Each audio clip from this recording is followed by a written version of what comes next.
Apakah perkembangan ilmu pengetahuan telah menentukan argumen tentang keberadaan Tuhan? Tentu saja tidak. Justru sebaliknya, ikuti ulasan 4 temuan sains dalam 100 tahun terakhir yang membuktikan bahwa hipotesa tentang Tuhan adalah penjelasan yang paling masuk akal untuk menjelaskan fenomena alam semesta ini.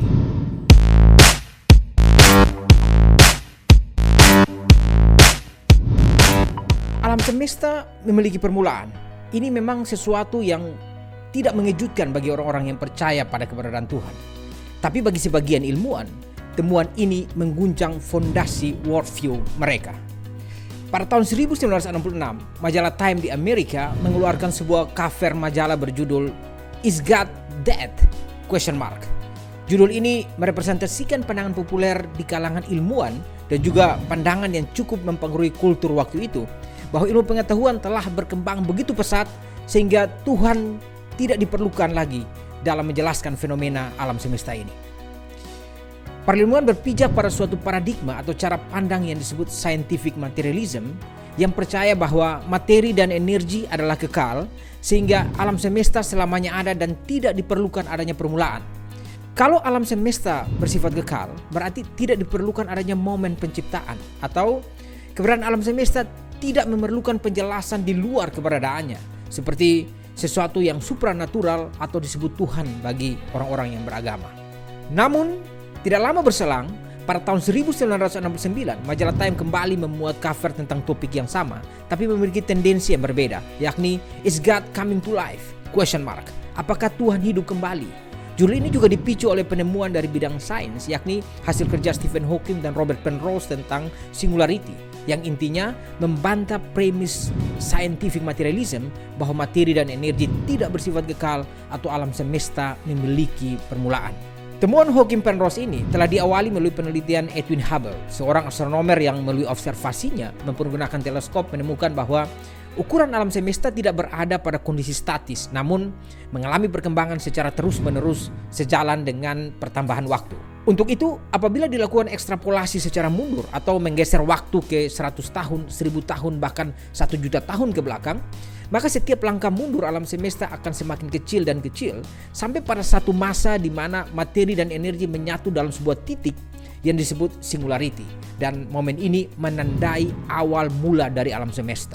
Hasil observasi ini sebenarnya secara teori sudah dipecahkan oleh Albert Einstein melalui teori general relativity-nya jauh sebelum Hubble memulai observasinya atau Hawking dan Penrose memulai penelitian mereka. Namun, temuan ini berusaha ditepiskan oleh Einstein karena akan mengancam premis kunci scientific materialism yang dianutnya, bahwa materi dan energi ada selamanya atau tidak memiliki awal. Temuan Hawking dan Penrose tentang singularity juga menjelaskan tentang ruang dan waktu tidak bersifat kekal atau memiliki awal yang sama pada saat materi dan energi terbentuk. Temuan ini menuntut penjelasan tentang keberadaan alam semesta yang harus berasal dari luar alam semesta itu sendiri, karena tidak mungkin alam semesta menciptakan dirinya atau X menciptakan X adalah nonsens. Hal ini sama tidak mungkinnya dengan penjelasan bahwa alam semesta muncul secara tiba-tiba tanpa ada penyebabnya atau something dihasilkan oleh nothing. Untuk itu, alasan keberadaan alam semesta haruslah sesuatu yang tidak bersifat materi, berada di luar ruang dan waktu. Sesuatu yang imateri, tidak terikat dengan ruang dan waktu, tentunya bukan asing bagi orang yang beragama, karena karakteristik ini melekat pada ciri-ciri dari Tuhan. Menanggapi perkembangan temuan sains ini, astronomer Robert Jastrow menulis tanggapan yang menarik dan saya mengutipnya. Untuk seorang ilmuwan yang sangat yakin pada kekuatan akal, cerita ini berakhir seperti mimpi buruk. Dia sudah mendaki gunung ketidaksadaran. Dia berpikir akan menaklukkan puncak bukit.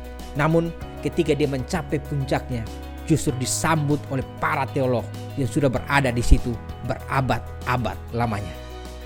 Menurut John Lennox, profesor matematika dari Oxford University, ilmu pengetahuan dan Tuhan bukan dua hal yang saling bertentangan, tapi justru saling melengkapi. Ilmu pengetahuan menjelaskan tentang mekanisme atau cara alam bekerja dengan hukum-hukumnya, sedangkan Tuhan adalah agen yang menciptakan hukum itu. Kalau kita melihat sejarah awal ilmu pengetahuan modern yang dipelopori oleh Newton, Kepler, Boyle, Galileo, Copernicus, dan lain-lain, mereka adalah orang-orang yang sangat religius, melakukan pekerjaan sains melalui penelusuran terhadap hukum alam didasarkan oleh kepercayaan bahwa ada kecerdasan di balik alam semesta. Karena manusia diciptakan dengan gambar dan rupa Allah, maka diberikan kemampuan dalam pikirannya untuk dapat memahami semesta ini dan mengembalikan kemuliaan hanya kepada Allah. C.S. Lewis, seorang intelektual Kristen, menulis, manusia mengharapkan adanya hukum alam karena mereka mengharapkan adanya pencipta hukum tersebut. Itulah sebabnya ketika Newton menemukan hukum gravitasi dalam bukunya Principia Mathematica, ia tidak mengatakan saya telah menemukan hukum gravitasi sehingga saya tidak memerlukan Tuhan. Namun dengan temuannya itu, ia semakin kagum dengan sang desainer agung yang menciptakan sistem yang kompleks ini. Dalam periode tahun 1900 sampai 2000, banyak peraih Nobel Sains yang merupakan ilmuwan terkemuka dan adalah orang-orang percaya pada keberadaan Tuhan. Dengan level intelektualitas seperti mereka, justru tidak menemukan adanya pertentangan antara dua aspek yang dibahas ini. Dari sini bisa kita lihat bahwa tidak ada pertentangan antara sains dan Tuhan. Justru ilmu pengetahuan kembali mengukuhkan hipotesa Tuhan dalam penjelasan awal mula alam semesta. Ikuti video selanjutnya tentang temuan sains kedua dalam 100 tahun terakhir yang mengukuhkan hipotesa tentang Tuhan. Terima kasih telah menonton video-video di channel ini. Untuk mendapatkan video-video menarik seperti ini, jangan lupa subscribe, tekan tombol notifikasi, like, dan juga share. Tuhan memberkati.